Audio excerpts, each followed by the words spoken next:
Isa pa din 'to na dahilan ng pagkatalo. Wag naman. Gagalit yung mga DDS, talo agad, wala pa ngang 2028. Isa din po ito mga kababayan sa magiging dahilan 'no, nung pagbagsak po nung popularidad ni VP Sara Duterte mga bossing. Shoutout kay Maya San Pedro, kay Sir Rego, kay Cheryl Santa Maria, Luis Arandaza Quiano, Herminio Salunga, Selegna Relimse, Matimyas. Saan pa? Si Lourdes Matsumoto, Mang Onad, Lydia Marci. Huwag niyo pong kalimutan na mag-like mga kababayan. 838 viewers. So eto, sumisigaw na naman si Baste Duterte. Wala sanang ganito kung maayos lang yung ating presidente. Kailan ba hindi naging maayos ang ating presidente? Ano? Etong mga ito ho, mga kababayan, paulit-ulit lang naman po na ganito. Pero yung sinasabi ho nila na pagiging maayos ng presidente, mga kababayan, yung sinasabi nila na hindi pagiging maayos ng presidente, wala ho silang wala silang maipakita na ebidensya na hindi maayos ang ating presidente. Hindi na nga lang ho sila pinapansin eh. Kasi kapag pinansin ng pinansin to, wala ho. Yung utak ng ating presidente, mapupunta na lang ho sa kanila.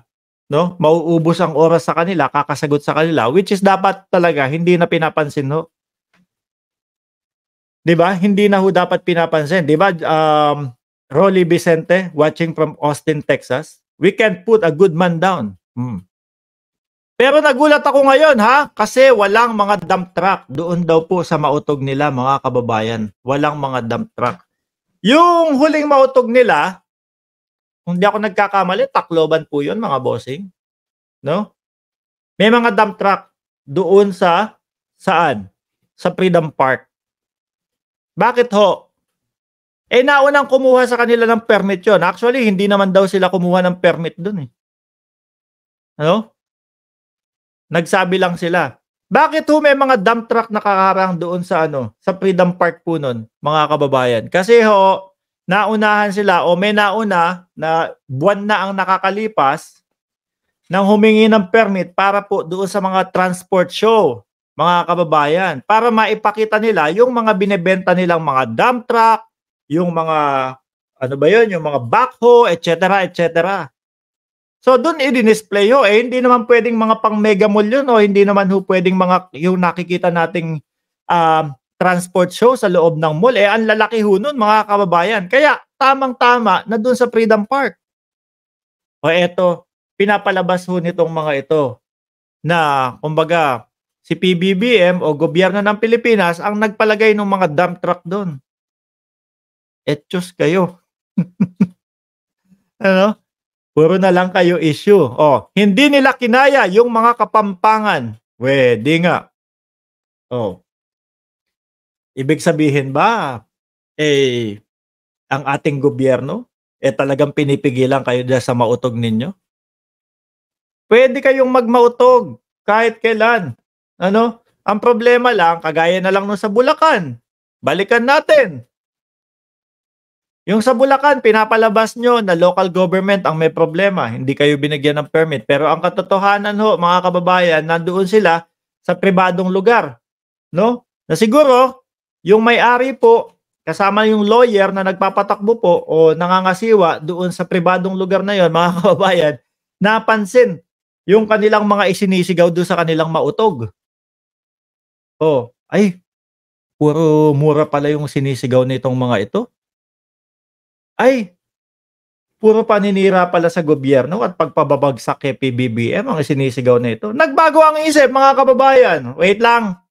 Kinabukasan hindi pwede. Ayaw namin. Galit yung attorney sa kanila. Yung attorney na nangangasiwa doon sabi, 30 minutes magsilabasan kayo Itinaboy ho mga bossing. So yung mga sinasabi ho nila, ibinibintang nila mga kababayan kay PBBM kung bakit hindi ho natutuloy ang mga mautog-utog nila mga boss. Wala hong katotohanan. Yung sa Tacloban, hindi naman talaga sila ganap na humingi daw ng ng permit. Pati po yung pagtaas ng pamasahe, mga bossing, ibinintang na din ho sa gobyerno ng Pilipinas. Akalain mo ba naman, mga boss, yung mga pamasahe na yon, yung nandun, kami, medyo, kumbaga, palabyahe din po kami eh.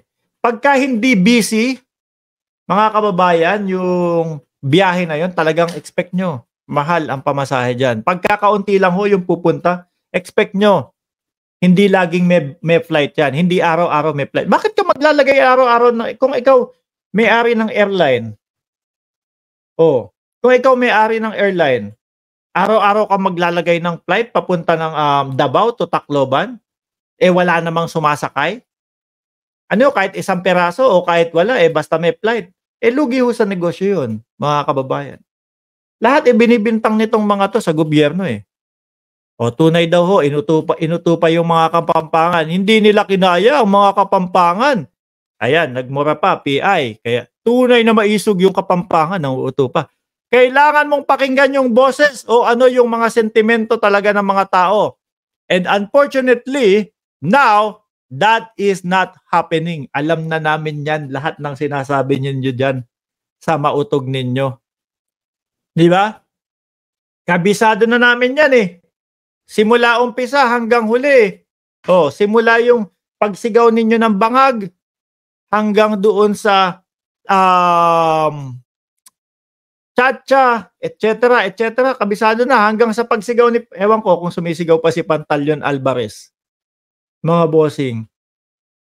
Nung kanyang pinapabaklas ng suporta yung mga militar. Hindi na, tahimik na si Pantaleon Alvarez, mga kababayan, ano? Bakit kaya? Bakit kaya? Medyo tumahimik. And unfortunately, now that is not happening. Napakinggan daw po sila. Kabisado na namin yan. How can you govern a state or a nation if you do not listen to majority? Ay, saglit lang, baste. Kailan kayo naging majority? Ano ho? Kailan sila naging majority po, mga kababayan? So siguro napapakinggan at sinusunod ng ating presidente yung majority mismo. Ano po yung sigaw ng majority? Huwag nyo nang pansinin yung mga Duterte.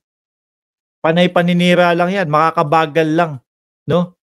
Makakabagal lang yan sa pag-unlad ng ating bayan. Di ba, Ma'am Ai Chang? Lalo lang silang lulubog sa ginagawa nila. Manang-mana sa tatay niya talaga, mahilig sa laban bawi. Di ho ba, mga kababayan? Siguro, ang ating presidente, first family, pinakinggan talaga yung majority. Huwag nyo nang pakinggan yung mga yan. Kasi paulit-ulit na lang po yan.